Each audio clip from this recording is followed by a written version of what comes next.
এই লাঠিটি দেখে কি মনে হচ্ছে আপনার যে এটি দিয়ে আম পাড়া যায় কিংবা বড়ই পাড়া যায় এমন একটি লাঠি? কিন্তু আমাদের চোর ভাই যে কিনা এটা দিয়ে একটি ফোন নিয়ে গেছে, তাও কি ফোন? 15 Pro Max, 1.5 লাখ টাকার ফোন। আমাদের রাকিব ভাইয়ের কিভাবে নিয়েছে আপনাদেরকে বলি। এটা আমিও প্রথম দেখলাম যে জানলা খোলা ছিল, ফোনটা খাটের উপর ছিল। চোর ভাই এসে কি একটা পদ্ধতি অবলম্বন করলো, এটা এভাবে দিয়ে ফোনটা নিয়ে গেল। তবে আপনাদেরকে আমি সতর্ক করতে চাই যে যারা নিচ তলায় থাকেন ফ্ল্যাটের, বিশেষ করে আপনার দরজা তো খোলা রাখবেনই না যখন ফোন থাকবে ভিতরে।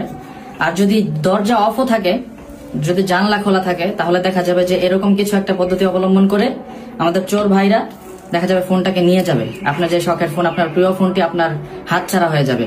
সেজন্য আপনাদেরকে সতর্ক করব যে আপনারা বিশেষ করে যারা নিচে থাকেন, আমিও প্রথম শুনে অনেকটাই অবাক হয়ে গিয়েছিলাম এবং সতর্ক হয়ে গিয়েছি। এখন আপনাদের সবাইকে সতর্ক করব, আল্লাহ আপনাদের সবার ফোন এবং গুরুত্বপূর্ণ জিনিসপত্রগুলো হেফাজত রাখুন, আমি সেটাই চাই এবং সেটাই যেন আপনারা হেফাজত করতে পারেন। সতর্ক করে গেলাম। সবাই ভালো থাকবেন, আল্লাহ সবার মালামাল হেফাজত রাখুক, সবাইকে ভালো রাখুক। আল্লাহ হাফিজ, আসসালামু আলাইকুম।